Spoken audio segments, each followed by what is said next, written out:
तो आज का जो टॉपिक होने वाला है वो होने वाला है कि दवा काम कैसे करती है। देखिए, दवा तो काम अपने मैकेनिज्म से करती है, अपने रिसेप्टर से मिलके करती है, वही सब बात करने वाले हैं।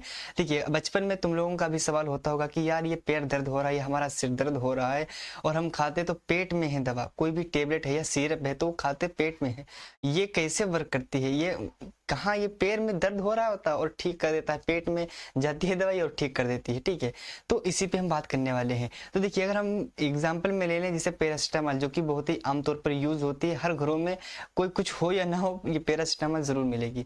तो इसी पे बात करेंगे। देखिए, अगर पैरासिटामोल, मगर जो मेन टॉपिक होने वाला है वो हमारा होने वाला है न्यूरो ह्यूमरल ट्रांसमिशन पर, कैसे न्यूरो ह्यूमरल ट्रांसमिशन एक दूसरे में जाते हैं। ठीक है, जैसे कि ये न्यूरो ह्यूमरल ट्रांसमिशन क्या होता है। देखिए, जैसे कि मैंने, ये मेरा हाथ है तो इसमें मैंने छुआ, तो ये छुआ आपको पता कैसे हुआ भाई, आप मन में आपको पता हुआ ना कैसे कि किसी ने छुआ है। ठीक है, तो जैसे ही हम छूते हैं यहाँ से, तो यहाँ से जो मोटर, जो सेंसर और न्यूरॉन होते हैं, सेंसर न्यूरॉन, वो जाके सीधे सीधे ये एक होता है, वो एक होता है नर्व इम्पल्स। ठीक है, तो जो नर्व इम्पल्स होता है ना, वो वहां पे चालू होता है, नर्व इम्पल्स, जो कि केमिकल्स होते हैं, वो जाके हमारे ब्रेन को बताते हैं और ब्रेन फिर मोटर न्यूरॉन छोड़ता है। ठीक है, तो जिससे कि हमें पता चल जाता है। अब हम बात करने वाले हैं कि दवा काम कैसे करती है। तो कोई भी एग्जाम्पल में दवा ले लो, जैसे कि पैरासिटामोल ले लो, जो कि इसका दूसरा नाम भी है एसिटामिनोफेन। ठीक है, तो ये अपने रिसेप्टर से जाके मिलती है। अब जैसे कि हमारी ये बॉडी है, सबसे पहले हम, रुको, ये खोपड़ी बना दिया। ठीक है, ये पेट, हम मान के चलो ये हमारा स्टोमक है। ठीक है,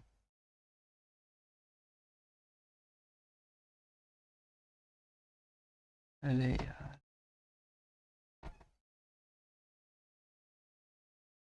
ये हमारा स्टोमक है। ठीक है, अब देखिए, हमने खाई, हमने दवा खाई, एक टेबलेट लिया, हमने कितनी, एक टेबलेट अगर लिया, तो हम दवा खाने के बाद ये सीधे दवा में जाएगी। फिर इसका क्या होता है, दवा में बता रहा हूँ, दवा काम कैसे करती है ये बता रहा हूँ।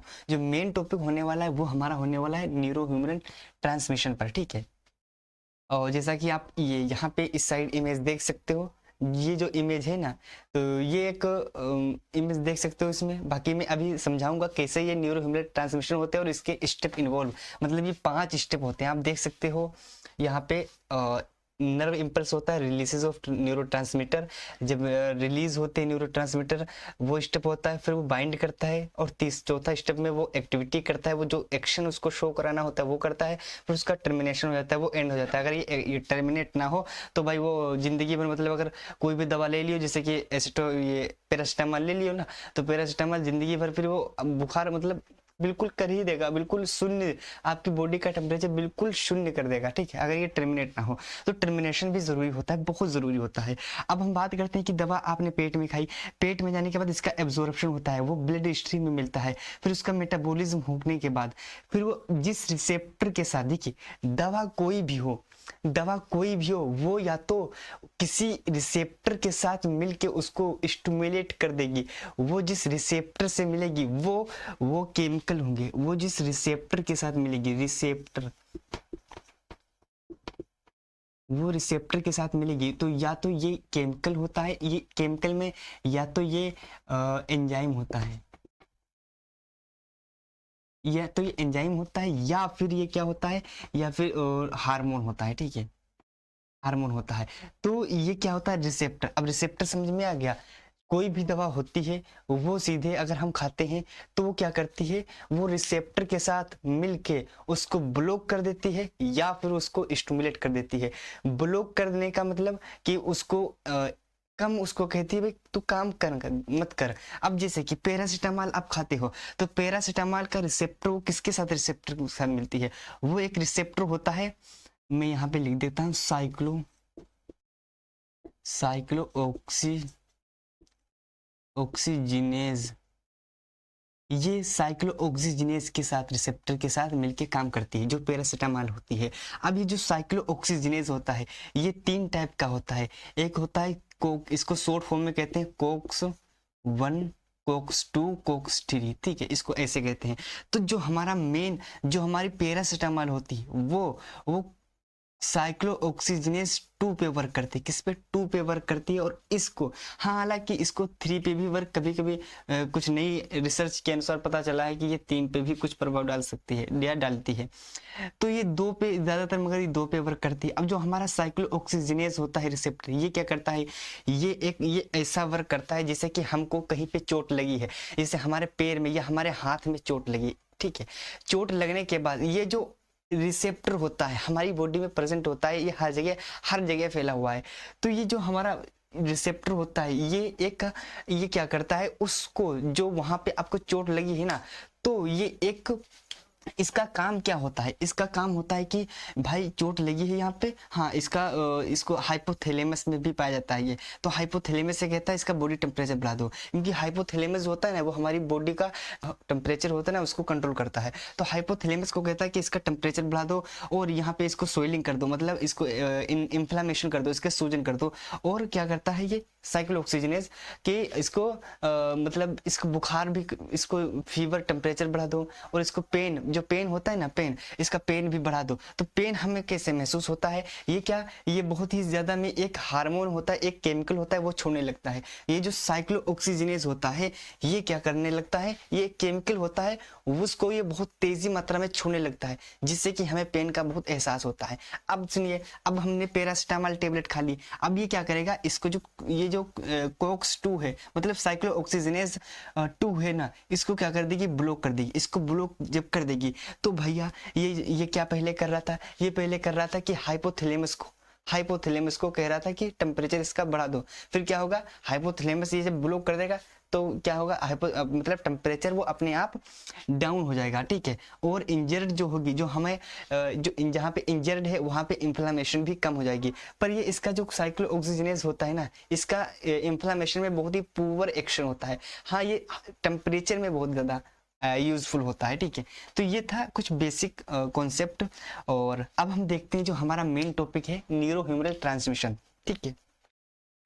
तो सबसे पहले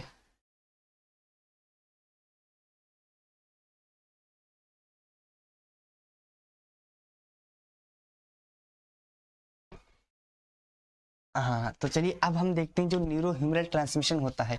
तो सबसे पहले आपको जो न्यूरॉन होता है, न्यूरोसेंस, ठीक है, तो उसको बनाना आना चाहिए। तो सबसे पहले देखिए, ये आपको समझ में नहीं आ रहा है, अभी आपको समझ में आ जाएगा। तो देखिए, जो हमारा आपने सीएनएस, जो आपका सीएनएस चैप्टर है, अगर आपने 11th और 12th में पढ़ा होगा शायद, जो हमारा सीएनएस सेंट्रल नर्वस सिस्टम है ना, उसको आपने अगर पढ़ा होगा तो आपको बताया होगा किसी टीचर ने कि ये केंद्रक, मतलब मैं बना रहा हूँ, नर्व सेल बना रहा हूँ, ठीक है।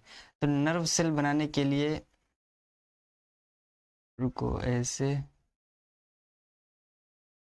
ऐसे,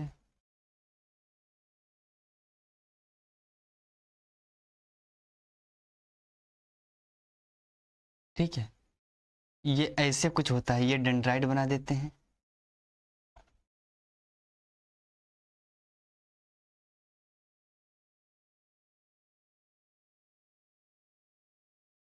ठीक है, ऐसे ये डेंड्राइट हो गए। अरे ये डेंड्राइट हो गई, ये डेंड्राइट, ठीक है। तो क्या होता है? ये हमारा नर्व सेल है। क्या? ये हमारा नर्व सेल है। अब ये हमारे हर शरीर में, हमारे हाथों में, हमारे जितने भी पैर हो गए, हर जगह ये नर्व सेल फैली हुई है, ठीक है। जो पीएनएस होता है ना, हमारा पेरीफेरल नर्वस सिस्टम, वहाँ उसमें भी आप लोगों ने पढ़ा होगा। तो ये जो हमारी नर्व है, ठीक है, तो ये नर्व हाई, मतलब ये ऐसे सिंगल, ये एक नर्व है, ठीक है। कोशिका तो जानते होंगे, जो हमारी सेल होती है ना, सेल पता है ना, तो सेल जो होता है हमारा, तो जो सेल होता है ना, सेल सेल क्या है? एक यूनिट स्ट्रक्चर है, बहुत ही छोटी इकाई है हमारे शरीर की। मतलब अगर हम, जैसे कि अगर हम हड्डी की बात कर ले, तो हड्डी भी सेल से बना हुआ है। तो जो ऊतक, सबसे पहले समझिए, जो सेल होता है ना, सेल, देखिए, बॉडी जो हमारी होती है, बॉडी वो कई ऑर्गन से बनी होती है। हमारी जो बॉडी होती है वो कई ऑर्गन से बनी होती है। ऑर्गन, ऑर्गन समझ रहे हो? जैसे कि कान, नाक, नोज, उंगली, हमारा लीवर, इंटरनल अगर ऑर्गन की बात कर लें तो हमारा इंटेस्टाइन, गाल ब्लेडर, स्टोमक, और बाहरी जो हमें दिख रहा है ना, नाक, कान, ये दिख रहा है ना, ये ऑर्गन है। अंग, अंग से मिलकर बना हुआ है। और अंग किससे मिलकर बने हुए हैं? ऊतक। और ऊतक किससे मिलकर बना हुआ है? कोशिकाओं से। तो एक ही जैसी जब कोशिकाएं मिलती हैं, एक ही जैसी कोशिकाएं, जैसे कि हम नाखून ले ले तो जो नाखून की एक ही जैसी कोशिकाएं हैं, तो एक ही कोशिकाएं जिससे मिलकर वो ऊतक बनता है। और ऊतक क्या था? ऊतक जब एक ही कई सारे ऊतक मिलकर जब कोई मिल जाते हैं, तब वो क्या बनाते हैं? ऑर्गन बनाते हैं। ऑर्गन मतलब अंग बनाते हैं, ऊतक। ठीक है, टिश्यू। ऊतक को इंग्लिश में क्या कहते हैं? टिश्यू। अब जब ऊतक, जब अब अंग मिलकर क्या बनाते हैं? पूरा बॉडी बनाता है। तो जो हमारी नर्व होती है, जो हमारे माइंड, जो नर्व सेल होती है ना, वो ऐसे होती है कुछ इस प्रकार। ये क्या होती है? ये डेंड्राइट होते हैं। ये डेंड्राइट होते हैं। ये केंद्रक हमारा न्यूक्लियस हो गया, ठीक है, हमारा केंद्रक हो गया। और ये क्या होता है? एक्सोन होता है। ये वाला पार्ट एक्सोन हो गया। और ये जो फैली होती है, ये तो डेंड्राइट होती हैं। और ये होता है एक, इन पे माइलिन शीट लगी होती है, जो कि इसको प्रोटेक्ट करती है। प्रोटेक्ट का काम करती है कौन?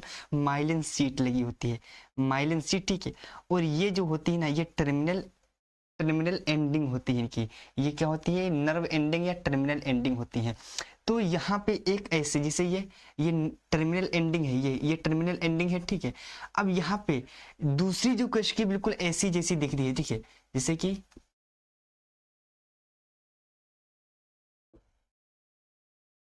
अब ऐसी कोशिका, मतलब जैसे ये कोशिका है ना, बिल्कुल ऐसी कोशिका एक नीचे और इसके होती है ना, तो इसको बोलते हैं प्री, ठीक है, इसको बोलते हैं पोस्ट। क्या बोलते हैं? इसको बोलते हैं प्री, ठीक है। तो क्या होता है ना, ये ऐसे जुड़ी होती है।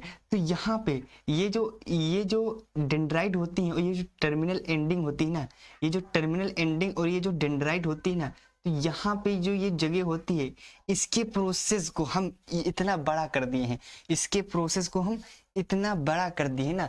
तो वही हम बताने जा रहे हैं। अब देखिए, अब हम सारा खेल अब शुरू होता है।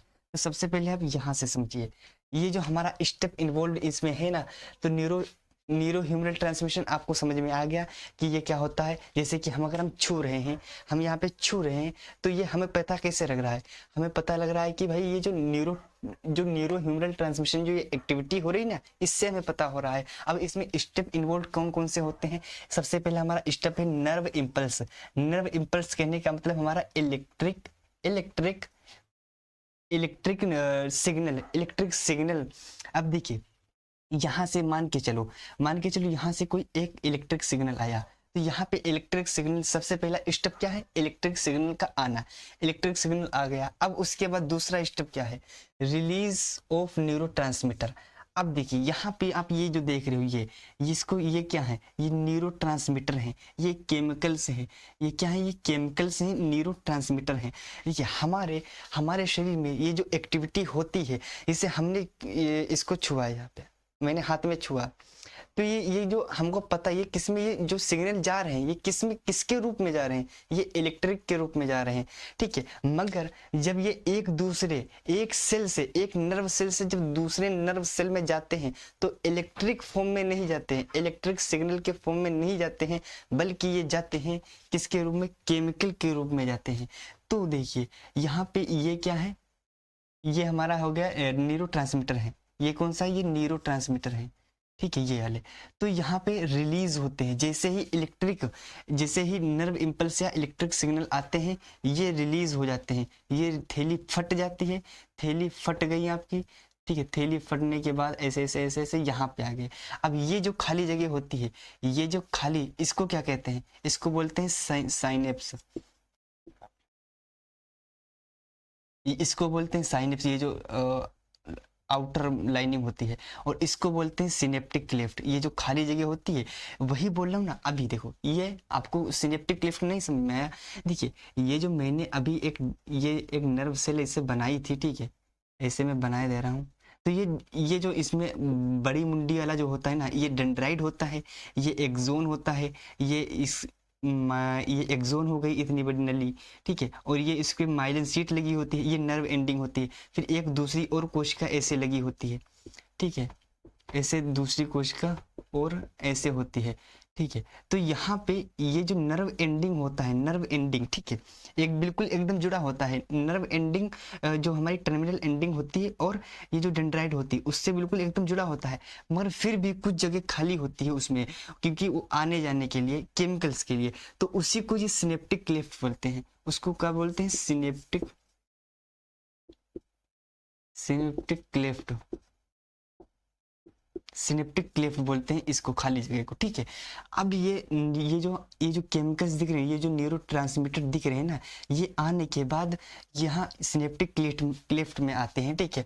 फिर उसके बाद क्या होता है? तीसरा स्टेप है bind to post synaptic receptor. फिर ये जो रिसेप्टर, ये जो दूसरी कोशिका में ये जो रिसेप्टर हैं, मान के चलो जैसे अगर अगर ये मैंने क्या है, जैसे हमारा ऑर्गन है, कोई ऑर्गन, तो ऑर्गन को बताना है कि ये किसी ने छुआ है, ठीक है। मतलब वहाँ पे सेंसर जो मोटर न्यूरॉन हमारे माइंड से आ रहे हैं, ठीक है, हमारे मोटर न्यूरॉन आ रहे हैं ना हमारे किसी ऑर्गन से, मतलब ये जो ऑर्गन, ये जो है ना, ये नर्व सेल है, ये किसी ऑर्गन से है। ये ऑर्गन का स्ट्रक्चर है। ऑर्गन, ऑर्गन मतलब मसल्स हो सकते हैं, या तो ये जो मसल्स है, तो मसल्स भी हो सकते हैं, बहुत कोई भी ऑर्गन हो सकता है। तो ये जो जिसे, ये क्या है, ये जो है, ये आपको दिख रहा है, ये रिसेप्टर है। ये क्या है? रिसेप्टर है। तो रिसेप्टर, ये जो केमिकल्स ने इसी के साथ आके बाइंड कर लेते हैं, ठीक है। इसके साथ ये जो है, इसको क्या कहते हैं? रिसेप्टर, इसको, ठीक है। इसके बाद ये बाइंड कर लेते हैं। फिर क्या होता है? Post junction activity. उसके बाद भाई फिर क्या होगा? बाइंड करने के बाद मैंने पहले ही बताया कि ये एक्टिविटी करेगा, एक्शन शो करेगा। एक्शन शो करने का, कहने का मतलब, अगर आपने खाई है दवा, जैसे कि ब्लॉकिंग वाली खाई है तो ब्लॉक कर देगा, या फिर आपने स्टिमुलेट वाली खाई है, मतलब एगोनिस्ट और एंटागोनिस्ट, दो प्रकार की दवाइयाँ होती हैं।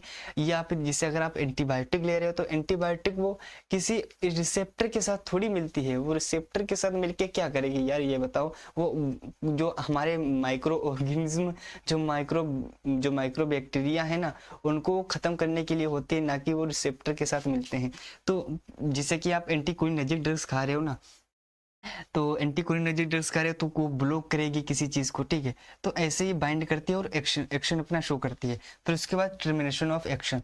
फिर उसके बाद क्या होता है? Termination of action. फिर इसका टर्मिनेशन होता है, ठीक है। फिर इसका क्या होता है? टर्मिनेशन होता है। तो आई होप आपको ये समझ में आया होगा न्यूरो ह्यूमरल ट्रांसमिशन, और इसका पीडीएफ आपको इसके डिस्क्रिप्शन लिंक में मिल जाएगा, या तो फिर आप टेलीग्राम ज्वाइन हो जाइए, वहाँ पे आपको इसका लिंक मिल जाएगा। और ऐसी वीडियो के लिए हमें सब्सक्राइब कर लो। थैंक यू, धन्यवाद।